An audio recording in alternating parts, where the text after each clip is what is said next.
AP ప్రభుత్వం విడుదల చేసిన డిఎస్సి నోటిఫికేషన్పై హైకోర్టులో అత్యవసర విచారణ జరిగింది. ప్రధాన న్యాయమూర్తి జస్టిస్ ధీరా సింగ్ ఠాగూర్ ధర్మాసనం ముందు విచారణకు పిటిషనర్ తరపున న్యాయవాది జడా శ్రావణ్ కుమార్ అనుమతి కోరారు. ఎస్జిటి టీచర్ పోస్టులకు బీఈడీ అభ్యర్థులు కూడా అనుమతించడం సుప్రీంకోర్టు నిబంధనలకు వ్యతిరేకమని పిటిషనర్ తరపున న్యాయవాది జడా శ్రావణ్ కుమార్ వాదించారు. బీఈడీ అభ్యర్థులను అనుమతించడం వలన 10 లక్షల మంది డిఎడ్ అభ్యర్థులు తీవ్రంగా నష్టపోతున్నారని వివరించారు. అయితే దేశ అత్యున్నత న్యాయస్థానం మరియు ఎన్సిటిఈ నిబంధనలకు పూర్తిగా వ్యతిరేకంగా ఏపీ ప్రభుత్వం ఖాళీల ప్రక్రియను చేపట్టిందని పిటిషనర్ అయితే వాదించారు. ఇక తప్పుల తడకగా నోటిఫికేషన్ విడుదల చేసిన ఏపీ ప్రభుత్వం లక్షల మంది జీవితంతో ప్రభుత్వం ఆడుకుంటుందని పిటిషనర్ వాదించారు. ఇక పిటిషన్ పైన అత్యవసర విచారణను సోమవారం చేపడుతున్నట్లు ప్రధాన న్యాయమూర్తితో కూడిన ధర్మాసనం తెలియజేసింది. ఇక ప్రభుత్వం విడుదల చేసినటువంటి 601 పోస్టులకు విడుదల చేసినటువంటి డిఎస్సి నోటిఫికేషన్ అయితే కనుక పూర్తిగా ఎన్నికల్లో భాగమేనని, ఇది ఎన్నికల స్టంట్ అని, కేవలం డబ్బులు మూటగట్టుకోవడానికి నోటిఫికేషన్ విడుదల చేస్తారని అయితే కనుక విద్యార్థులైతే వాపోతున్నారు. ఇక అదేవిధంగా మాకు మినీ డిఎస్సి వద్దు, మెగా డిఎస్సి కావాలని అయితే కనుక అభ్యర్థులైతే నిరసనలు తెలియజేస్తున్నారు. సో ఇది గైస్. అయితే ఇక మనం చూసుకున్నట్లయితే కనుక 23,000 పోస్టులతో మెగా డిఎస్సి విడుదల చేస్తున్నారు అన్నటువంటి జగన్మోహన్ రెడ్డి గారు అయితే కేవలం 6,100 పోస్టులతో సరిపెట్టుకోవడం అయితే కనుక కొంత హాస్యాస్పదంగా ఉందనే విషయం అయితే కనుక అందరూ వెల్లడిస్తున్నారు. అయితే ఇందులో భాగంగానే ఈ నోటిఫికేషన్ పై కూడా తప్పులు అయితే ఉన్నాయంటున్నారు.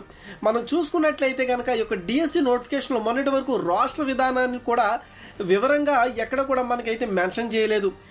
చూసుకుంటే కనుక బీఈడీ వాళ్ళు ఎస్జిటి కూడా అప్లై చేసుకోవచ్చు అనే విధానాన్ని కూడా వీళ్ళైతే సపోర్ట్ చేయడం కూడా చాలా మందిని అయితే తీవ్రంగా నిరాశపరుస్తుంది. మరి అదేవిధంగా ఈ డిఎస్సిలో ఉన్నటువంటి పోస్టులకు అసలు షెడ్యూల్ అనేది కూడా సరిగ్గా లేదనేది అభ్యర్థుల ఆవేదన. ఎందుకంటే కనుక టెట్ అయిన మార్చి 14న టెట్ పరీక్ష అవుతే మార్చి 15న డిఎస్సి అనేది మొదలవుతుంది.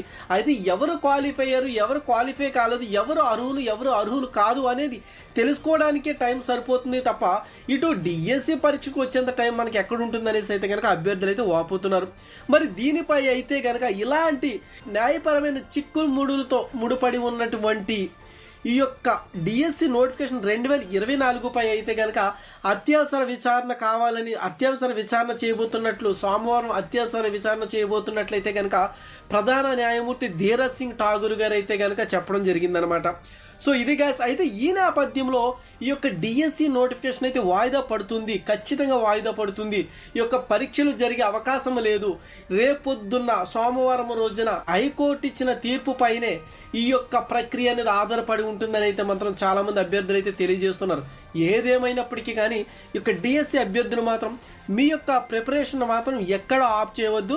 ఎందుకంటే టెట్ పరీక్ష అనేది ఖచ్చితంగా నిర్వహిస్తారు కాబట్టి మీకు ముఖ్యమైనది టెట్టే కాబట్టి టెట్లో క్వాలిఫై కావాలి డిఎస్సి రాయాలంటే. కాబట్టి మీరు టెట్లో అయితే కనుక మంచి మార్కులు సాధించాలని అయితే నేను కోరుకుంటున్నాను. మరి ఆ దిశగా మంచి మార్కులు సాధించాలంటే కనుక మీ ప్రిపరేషన్ అనేది చాలా పటిష్టంగా ఉండాలి. చాలా పటిష్టంగా ఉండాలంటే కనుక ఇలాంటి వాటికి ఎక్కడ కూడా మీరు వెనుకడికి వేయకుండా మీ ప్రిపరేషన్ మంచిగా ముందుకు సాగించండి. అయితే మనకి రేపు కాకపోతే ఎల్లుండైన టెట్ అనేది నిర్వహిస్తారు. డిఎస్సి నోటిఫికేషన్ కాకపోతే ఈ ప్రభుత్వం కాకపోతే వచ్చే ప్రభుత్వం అయినా మనకి నిర్వహిస్తుంది.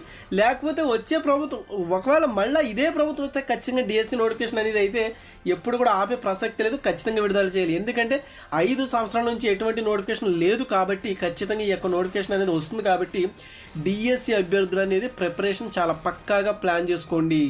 ఎక్కడ కూడా ప్రిపరేషన్ ఆఫ్ చేయొద్దు. ఓకేనా గైస్? ఇది గైస్ మరొక లేటెస్ట్ అప్డేట్ అయితే మేము ముందుకు వస్తాను. అంతవరకు కూడా please watch and today talkies YouTube channel.